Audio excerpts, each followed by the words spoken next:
Oi oi, welcome to Vicious Vinyl, where we talk about all things shouty, clangy, bangy, screechy, all the good stuff. Today we're talking specifically about OG British Psychobilly. We can argue until we're blue in the face where Psychobilly comes from. Is it the Cramps or not? I'd argue that the Cramps are their own thing, and maybe they used the term once or twice, but they're their own super amazing thing. But anyway, I view, maybe because I grew up in it, I view psychobilly as a sort of uniquely British phenomenon in the early 80s. Later on, of course, we got lots of amazing bands from abroad like Batmobile and Mad Sin and Necromantics and all of those people. But for a while, it seemed like it was just us. And it was really good. And rockabilly has a long history in the UK. Rock and roll and rockabilly was kept alive even when it was dead in America. And there's a great book by Paul Ragg called Ted's Rebels, Hepcats and Psychos. If you want to read, it's a big read, but it'll take you through how the whole thing evolved. So I'm not going to talk about that. I was going to call this video Psychobilly Cornerstones, but then I thought I'd have to only choose 4 records, and I had a look. I couldn't do it. Couldn't choose 4, so I've chosen 10. But they're not in any real order, except for the top 3.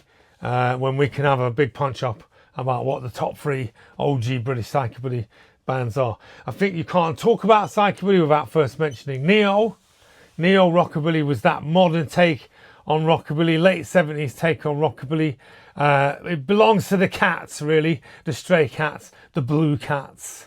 The polecats, obviously, such great bands with their own unique style.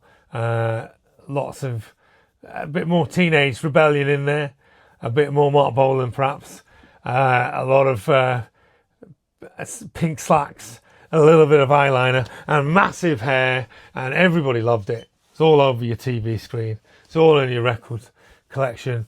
You've also got Restless in that group, I'd argue. All great bands. So we start off our psychobilly journey today with 2 records that I think straddle that line between neo-rockabilly and what became early psychobilly. I'm not the first person to notice this, so props to anybody else who noticed before. But the first one of those 2 is Made in the Shade by the Ricochets. What an absolute banger of a record that is. It looks like a rockabilly record, doesn't it? On the front, it's like something you'd find in the bargain bin almost at Woolies. Looks proper authentic. Then you look at the back and oh no, the sharp stuff has gone. Now it's Christmas jumpers, big boots and bleached jeans, and that's the psychobilly look that we all adopted. What were we doing with those Christmas jumpers? The Specials also wore them as well, didn't they? But anyway, that's the thing. This record is fierce. It's absolutely rocking. Absolutely can't argue with that. But it's got that edge to it, that rougher edge. It's particularly on the track I'm a Loser, which is just an absolute stonker of a song, and there's loads more on there, obviously Running Wild, Hitman, Yomping, but I think it's I'm a Loser that tells you where this scene is going. What a great tune it is. And likewise, another album that you could link with that is the Sharks Phantom Rockers. On the front, this sort of sepia tinged photo made to look a little bit like a recolored black and white photo. I think I might be wrong. But it's a very rock and roll, very rockabilly picture. But of course, you look on the back, and there they are again: Christmas jumpers, bleached jeans, creepers or boots, and a razor blade. This album is again straddling that line. It's a proper rock and roll album, but it's fierce, man. The guitar, Alan Wilson's guitar playing is absolutely outstanding. Mr. Whitehouse on the bass, of course. Skeleton Rock, Take a Razor to Your Head, Sharp Shock, Phantom Rockers. This is where it's all coming out. This is where all of us were like, yeah, we're mad for it. Let's have a fight to the Sharks. And then From the Sharks, of course, you have to go to Frenzy's Hall of Mirrors, what Steve Whitehouse did next. Absolute banger of a record. Really not straddling the line anymore at all. This is in your face, hard rockabilly, and got some great tunes on it. Schizophrenic Emotions, everybody knows that. Frenzy, Skeleton Rock, Ghost Train, they're all great. It's a fantastic record. Later on, I mean, I think Frenzy are interesting. I've always thought Frenzy are interesting. Later on, they went and did something a little bit more experimental with Clockwork Toy, where they had Mexican radio and stuff like that on it, and really good album. And then they went even further to the point where a lot of psychobillys hated them with Sally's Pink Bedroom. I actually think that's quite a good record myself still anyway. And yeah, this is a fabulous record. And if you're going to go from there, then you have to go obviously to what Frenzy's first guitarist Simon Brand did after leaving Frenzy, and that is of course Torment. And this is the album, their first album, Cyclops Carnival, with the wonderful lineup of Simon Brand on guitar, Kevin Haynes on drums, and Mr. Crowfoot on the double bass. This album means a lot to me. I think it's a fantastic record. I loved Simon Brand's look. His quiff was always amazing, but also the leather jackets, the hard guitar sound, the brilliant songs, Death Train, Uncle Sam, the amazing Rock Jet with its weirdly timed chorus that I can never get. Just a great album. All Torment albums are great. It's a shame what happened to Simon Brand, but what a band they were when we had them. And this is a stupendous record. You need to buy it. After that, we go straight to Guana Batz, Held Down at Last. On the back it says Held Down to Vinyl at Last, which I always thought was weird because they'd already had 2 singles out at that point. So what are they on about? However, those 2 singles with Mick White on bass, they're very sort of rudimentary but brilliant psychobilly. This takes them back a little bit more towards a rockabilly sound. You can't beat Stuart Osborne's guitar on this record. It sounds amazing. And of course you have one of the great voices of psychobilly in Pip Hancock's. Maybe the best voice in psychobilly. The next band may challenge that. But this album is absolutely brilliant. It's got King Rat on it, which is a psychobilly staple. Got No Money, Can't Take the Pressure. Brilliant version of Johnny Cash's You're My Baby. Absolute banging album. This album means so much to me because Diddle there, rest in peace, the drummer, I was obsessed by his hair, and I went down to the barber in the Welsh village and said, can you do me that hair?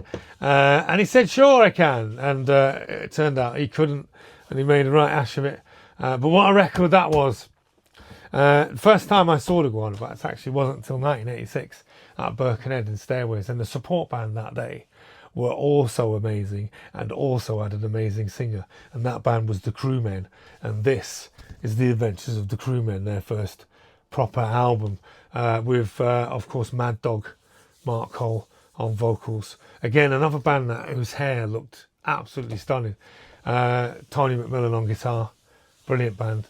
Brilliant songs. Night Shift Blues, Don't Give a Toss, Bus Stop, Hell Train. All brilliant. What a record. The guitar sound is amazing. The vocals are incredible. That show with the Guana Batz will live long in my memory. You should listen to the Crewmen. All 3 albums they did with Mark Cole are brilliant, and 2 of the ones that came after, Plague of the Dead and the Power album, where they went almost metal, still brilliant, but they missed Mark Cole. Right now, that's 7.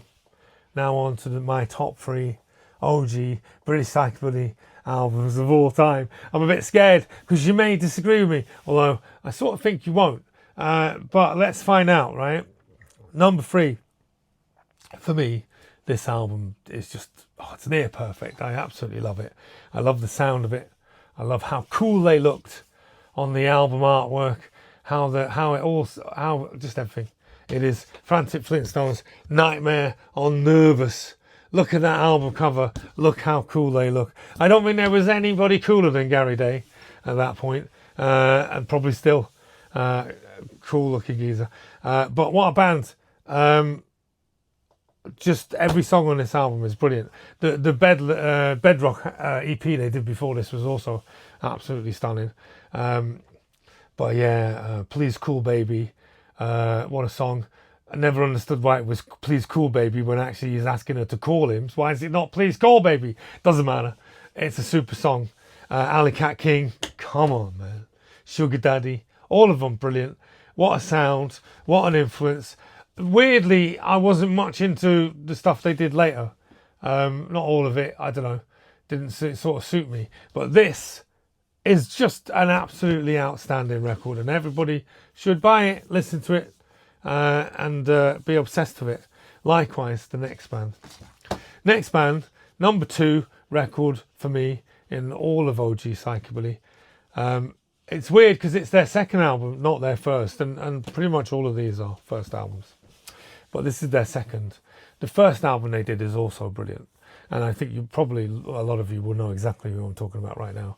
The number 2 Psychobilly album of all time for me is Demented Are Go, Kicked Out of Hell. What a record this is. Now, first of all, let me say that the first album, In Sickness and in Health, with Dick Thomas on guitar, is absolutely amazing as well. And you should listen to that. Absolutely. But on that one, I felt like they were searching for something. On this one, I think they found it. There is no band that sounds like Demented Are Go on the scene. I don't care. Loads of people have tried. None of them do. They're not amazingly fast, even. It's just the way they put songs together amazing. And they're still good at it today, even after several lineup changes.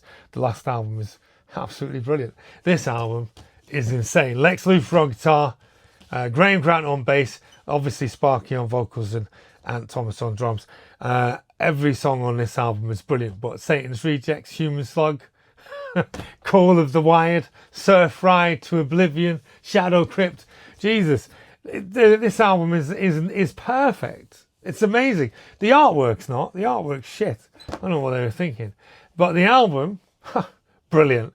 What a record this is. If you only listen to 2 Psychobilly albums in your attempt to get into the genre, make this one of them and make the next one the other.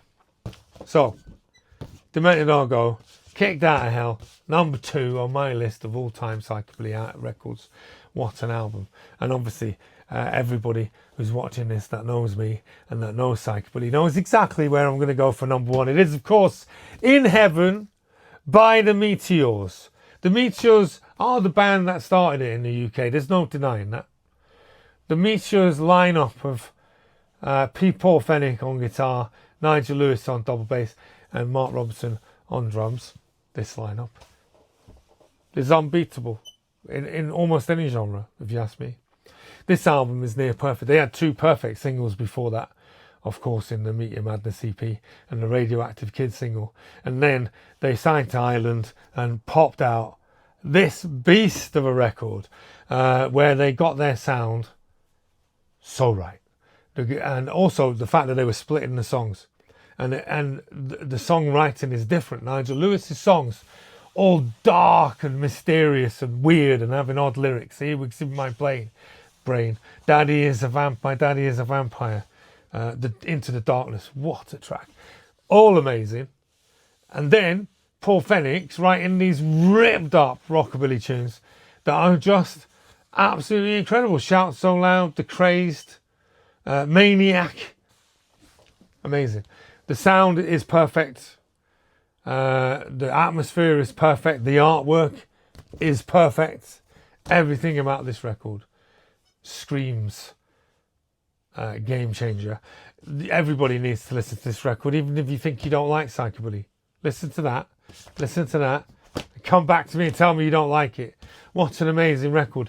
Also, if you want to listen to those early Meteors tracks on the singles but don't want to pay silly money for the singles themselves, you can buy, of course, the Teenagers from Outer Space compilation, which has all of those singles wrapped up. So that is it. 10 Psychobilly artifacts, OG British Psychobilly artifacts for you in 15 minutes. There's stuff I've missed. Obviously, I've missed Schizomania. That's a bit later. Obviously, I've missed Largalats by the Surfer and Wombats, what a record that is. But that's like 1989 or 90, isn't it? Don't count. It's still amazing, obviously. If you know Psychobilly, you can get down in the comments and tell me what a fucking idiot I am for choosing these, or how you agree. If you're not, maybe check stuff out. Maybe get stuff and have a listen on YouTube or something. Buy something. Don't dismiss this as a comedy thing. It's not. It's absolutely fantastic bunch of records. Is it a genre or is it a state of mind? We don't know. Anyway, cheers for watching. Like, subscribe, comment on the YouTube as well as the Facebook. If you comment, the algorithm pushes me to more people, apparently. Anyway, see you later. Bye.